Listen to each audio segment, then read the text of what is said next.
अब हम पढ़ेंगे 3.6 धर्म और राष्ट्रीयता। तो धर्म और राष्ट्रीयता, हम चाहे किसी भी धर्म को मानने वाले हों, किसी भी पंथ के अनुसार अपन आचरण करते हों, लेकिन सबसे महत्वपूर्ण क्या है? राष्ट्र, जिस देश में हम रहते हैं, हमारी पूरी की पूरी जिम्मेदारी हमारे देश के प्रति होती है। तो हमें सबसे पहले सर्वोपरि क्या हो गई हमारे लिए? राष्ट्रीयता सर्वोपरि होगी। अर्थात धर्म से भी अगर कोई ऊपर है तो वो हमारा राष्ट्र होता है। हमारा कोई मत हो, भाषा हो, मान्यता हो, और धर्म राष्ट्र से ऊपर नहीं हो सकता। क्यों? क्योंकि हमें जहाँ सुरक्षा मिल रही है, जहाँ जीवन मिल रहा है, वो कौन है? हमारा राष्ट्र है। तो हमारा भी कर्तव्य बनता है कि हम हमारी देश की सुरक्षा को, राष्ट्र की एकता और अखंडता को किसी प्रकार का खतरा उत्पन्न ना होने दे, बल्कि यथासंभव उसकी उन्नति में अपना सहयोग प्रदान करे, ताकि उससे सबका हित हो सके। अब हम लेंगे 3.7। क्या है हमारा? भारतीय संस्कृति में धर्म की जो संकल्पना है, भारत की संस्कृति में धर्म किस रूप में है? तो धर्म भारतीय संस्कृति में क्या है? दर्शन की प्रमुख संकल्पना है। इसकी जो व्याख्या है सनातन ग्रंथों में, इसको हम कहते हैं, संस्कृत के अनुसार अगर धर्म की जो उत्पत्ति हुई है वो किस शब्द से हुई है? धारणयात, अर्थात घृत धातु से, जिसका आश्रय होता है धारण करना। तो धर्म शब्द का पश्चिम भाषाओं के समतुल्य हम अर्थ नहीं निकाल सकते, क्योंकि भारतीय संकल्पना में धर्म का अर्थ अलग है। धर्म क्या है? जिसे हम क्या कर सकते हैं? धारण कर सकते हैं। धारयति इति धर्म, जिसको हम धारण कर सकते हैं वो ही धर्म है। और भारतीय संदर्भ में क्या है? धर्म के विभिन्न अर्थ है, जिसमें मुख्य क्या है? कर्तव्य, अहिंसा, न्याय, सदाचार, सद्गुण। और धर्म की पाश्चात्य धारणा भारतीय धर्म संस्कृति से क्या है? बिल्कुल भिन्न है। पाश्चात्य धर्म क्या कहता है? धर्म क्या है? धर्म एक जीवन जीने की कला है, उसको बताने का एक रास्ता है। लेकिन अगर हम सभी धर्मों की बात करें, है ना, तो अलग अलग उसकी व्याख्या दी गई है।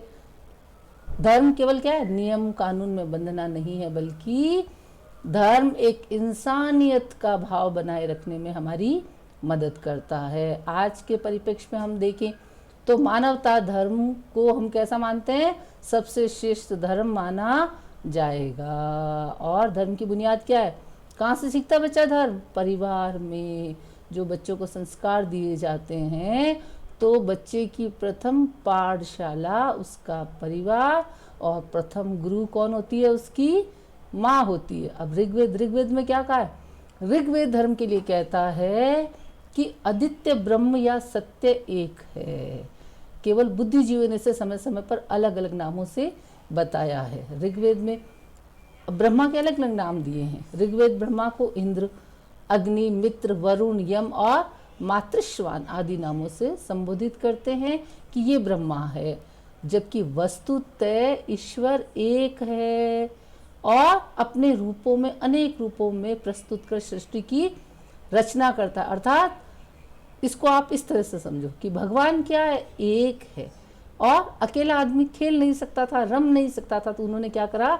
सृष्टि की रचना करी। जब भगवान ने सृष्टि की रचना करी तो भगवान कहीं से जाके कोई मिट्टी, रेत, गारा ये सब थोड़ी लेके आए थे, नहीं, जो वो खुद थे उन्हीं ने अपने जैसे के जैसे इंसान को बना दिया। अर्थात जो ईश्वर है वो ही जीव है। जीव और ब्रह्म दोनों एक है। इसलिए जैसा हम अपने लिए चाहते हैं वैसा ही हमें दूसरों के लिए करना हमारी भारतीय धर्म संस्कृति हमें प्रेरित कर। प्रसिद्ध दार्शनिक याज्ञवल्क्य जी ने धर्म के जो लक्षण बताए हैं उनमें हम देखते हैं कि प्रमुख लक्षण उनके अनुसार क्या है? अहिंसा, किसी के प्रति हिंसा नहीं करना, सत्य बोलना, चोरी ना करना, स्वच्छता रखना, और इंद्रियों का निग्रह, अपने आप को, इंद्रियों को वश में रखना, दान, संयम, दया और शांति। फिर मनु जी ने धर्म के 10 लक्षण बताए हैं, जिनमें होगा धैर्य, आदमी को हर परिस्थिति में धैर्य रखना चाहिए, क्षमा, संचय, वह चोरी ना करना। आप अपनी जितनी आपकी आवश्यकता है उतना ही आप अपने पास सामान और साधन रखें, और आवश्यकता से अधिक आपके पास जो चीज़ें संचय हो रही है वो आपकी नहीं है, आपको दूसरों को उनको दे देनी है। किसी का हिस्सा आपको चोरी नहीं करना है। स्वच्छता, हर स्थिति में आपको स्वच्छता रखनी है। स्वच्छता कैसे होनी चाहिए? आपकी कायिक, वाचिक और मानसिक होनी चाहिए। इंद्रियों को वश में रखना, बुद्धि, विद्या, सत्य और क्रोध ना करना, ये धर्म के 10 लक्षण हमारे किन्होंने बताए हैं? मनु महाराज ने बताए हैं। इस प्रकार सभी शाश्वत मूल्य केवल भारत में उत्पन्न धर्मों में ही परिलक्षित होते हैं, अपितु विश्व के अन्य धर्मों में भी आधारभूत जीवन मूल्यों के रूप में। हम ऐसा नहीं कह सकते कि नहीं वे भारतीयों ने तो इन धर्म के लक्षणों को स्थापित किया, लेकिन ये ही लक्षण है जो पूरी दुनिया में धर्म में एक रूप में विचर रहे हैं और उनके अनुसार धर्म की स्थापना हो रही है। इस्लाम, ईसाई धर्म, बौद्ध धर्म में व्यक्ति परक नैतिकता, मतलब व्यक्ति को खुद को बनाने पे जोर दिया जा रहा है, जो एक व्यक्ति से दूसरे व्यक्ति को क्या करता है? आपके व्यवहार को प्रदर्शित करता है, और आप एक व्यक्ति से दूसरे व्यक्ति से, एक व्यवस्था से दूसरे व्यवस्था से, एक समाज से दूसरे समाज से, एक राष्ट्र से दूसरे राष्ट्र से जो व्यवहार करते हो उनको धर्म आपको क्या करता है? संयमित करता है। अब देखो ईसाई संकल्पना में धर्म क्या है? हमने भारतीय धर्म पढ़ लिया। ईसाई में क्या कहते हैं? ईसाई किस प्रकार मानते? एक ईश्वर एक है, और उसकी उनकी कब उत्पत्ति बताई उन्होंने? 2018 वर्ष पूर्व ईसा मसीह ने की थी। ठीक है। ईसाइयों ने बहुत से संप्रदाय हैं, मसलन कैथोलिक, प्रोटेस्ट, ऑर्थोडॉक्स, मारोनी, एवंजेलिक आदि, है ना। ये धर्म विश्व में जनसंख्या की दृष्टि से देखा जाए तो इसके जो अनुयायी है वो सबसे ज़्यादा हैं, अर्थात विश्व में सबसे ज़्यादा जो धर्म विकसित है वो ईसाई धर्म है। और इसमें भी किस पे बल दिया जाता? अहिंसा। ठीक है। अब है इस्लाम में धर्म की संकल्पना क्या है? इस्लाम धर्म को क्या कहता है? तो इस्लाम दुनिया के आज जो नवीनतम धर्म उनमें से एक धर्म कौन सा है? इस्लाम। इसका प्रादुर्भाव कब हुआ? 622 ईस्वी में मोहम्मद पैगंबर ने किया। और दुनिया में आज इसकी आबादी कितनी है? 1.5 अरब आबादी किसकी है? इस्लाम के अनुयायियों की है। और कुल आबादी का, अगर हम दुनिया की कुल आबादी का देखते हैं तो ये कितना वाला भाग है? 5वां भाग कौन है? मुस्लिम है। अब देखो कहाँ कहाँ तक ये अमेरिका, यूरोप, रूस को जोड़ने वाले महत्वपूर्ण सामरिक चौराहे पे स्थित है। इस्लाम का आविर्भाव कब हुआ था? 7वीं शताब्दी में एक छोटे से समुदाय के रूप में कहाँ पे हुआ था? मक्का और मदीना में हुआ था। मक्का और मदीना में हुआ था। अपने 2 अनुयायियों के साथ मोहम्मद पैगंबर ने इस धर्म की नींव रखी थी, और फिर कहाँ फैलाई? अरब जातियों को एकजुट कर दिया इसने। मध्य पूर्व, उत्तर अफ्रीका, अरेबियन प्रायद्वीप, ईरानी भूभाग, मध्य एशिया, सिंधु घाटी के क्षेत्रों को इसने अपने प्रभाव क्षेत्र में लिया। और प्राचीन मिस्र और मेसोपोटामिया की जो सभ्यताएं इसको किस में मिली थी? विरासत में मिली थी। यूनान के दर्शन और विज्ञान को स्वीकार कर। देखो कोई भी धर्म अगर आगे बढ़ता है तो उसमें मेन क्या होगा? वैज्ञानिक दर्शन होगा। वैज्ञान हर आदमी को अच्छा लगता है और वो सत्य होता है, समय के अनुसार नहीं होता, लंबे समय तक वो का उस स्थिति में रहता है, तो सर्वकालिक होता है। वैज्ञानिक जो चीज़ है उसको लोग ज़्यादा आसानी से ग्रहण करते हैं।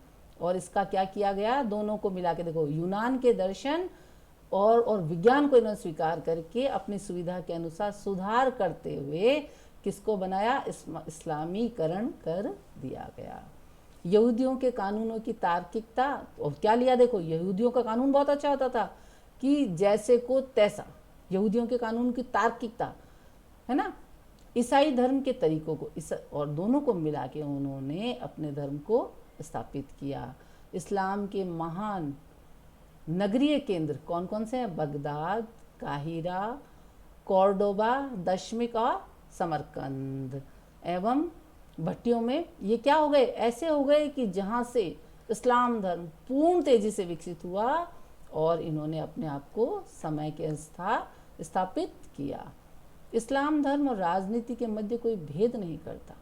वो कहता है धर्म और राजनीति अलग नहीं है, राजनीति है वही धर्म है, धर्म वही राजनीति है, और इन दोनों को आपस में इस प्रकार गुथ गए कि आप इसको अलग नहीं कर सकते हो। तो यही कारण है कि कई जगह हम देखते हैं कि वहाँ जो इस्लामिक कंट्रीज़ हैं वहाँ पे धर्म का ज़्यादा प्रभाव रहता है।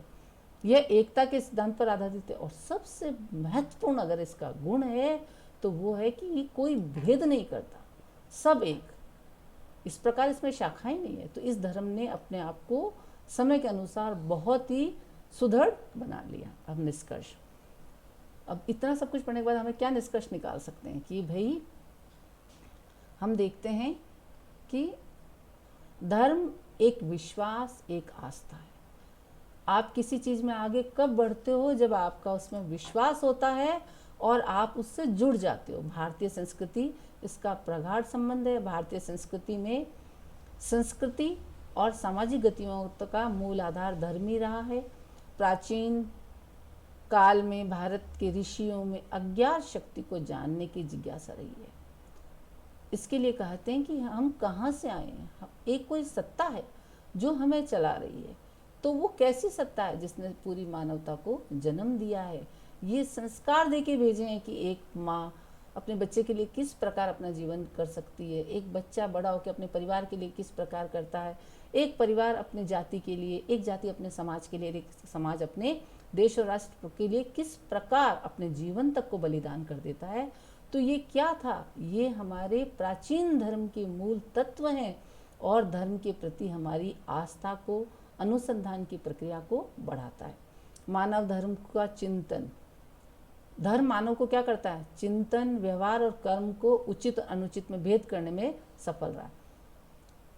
कई बार हम देखते हैं कि धर्म ने मनुष्य को सोचने पे विवश किया है कि आप क्या हो। आपका जीवन अगर अच्छा चल रहा है तो आपके समान आपके पास जो कोई रहता है तो आपका कर्तव्य हो जाता है कि आप उसके जीवन को भी ऊंचा उठाओ। आपका व्यवहार ऐसा होना चाहिए जो आपके समाज में परिलक्षित हो, और आपके कर्म इस प्रकार होने चाहिए जिसमें आप उचित और अनुचित का भेद कर सको और एक धार्मिक जीवन जी सको। अगर हम देखें तो आज कैसा युग है? भौतिकवादी युग है, मतलब खाओ पियो मौज करो।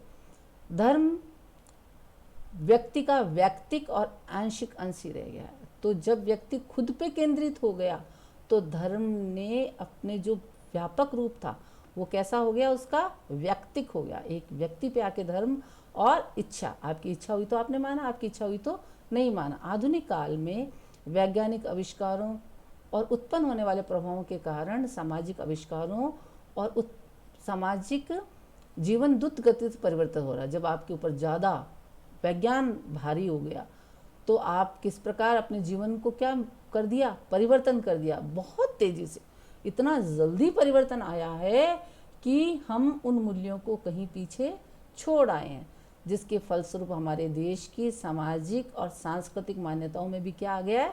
परिवर्तन आ गया है। और विज्ञान ने धार्मिक अंधविश्वासों, रूढ़ियों और आडंबरों का विरोध कर वास्तविकता से परिचय करा दिया कि कई बातें थी जो एक रूढ़ी के रूप में, एक लकीर को आप पीट रहे हो कि भाई सांप तो चला गया, आप लकीर को पीट रहे हो, वो जो बातें थी उन बातों को आज की पीढ़ी ने या 20वीं शताब्दी के अंत में हम देखते हैं कि हमने एक उसको नवीन रूप दिया है, और हम समझने लगे कि जो बात धर्म को बेड़ियों के रूप में डली पड़ी उनको हमने नष्ट किया है, और धर्म को द्रुत गति से समय के अनुसार उसको विकसित करने की कोशिश की है।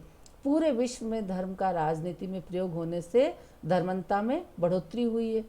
और अगर हम दूसरी तरफ देखते हैं तो एक तरफ तो क्या हो रहा है? हम विज्ञान को बढ़ा रहे हैं, लेकिन दूसरी तरफ कुछ ऐसा वर्ग भी है जो धर्म के पीछे अंधा है। उसे दिख नहीं रहा कि भाई ये क्या हो रहा है, इसका स्वरूप खो रहा है। तो मूल स्वरूप की तरफ भी हमें ध्यान देना है, और धर्म में से किसको निकालना है? कट्टरता पंथ और आतंकवाद जैसी दुष्प्रवृत्तियों को निकाल के धर्म को सर्वकालिक और वैज्ञानिक बनाते हुए उसमें किसको लाना है?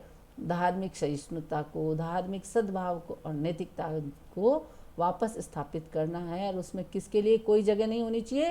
हिंसा के लिए। आपको मैं धर्म की स्थापना करने के लिए हिंसा कर रहा हूँ तो आप धर्म कर नहीं रहे हो, आप धर्म से कोसों दूर हो। कोई भी धर्म इस बात की स्वीकृति नहीं देता। अब देखो अपने महत्वपूर्ण बिंदु है, धर्म मनुष्य में पहले से ही व्याप्त देवत्व और आध्यात्मिकता का विस्तार मात्र है।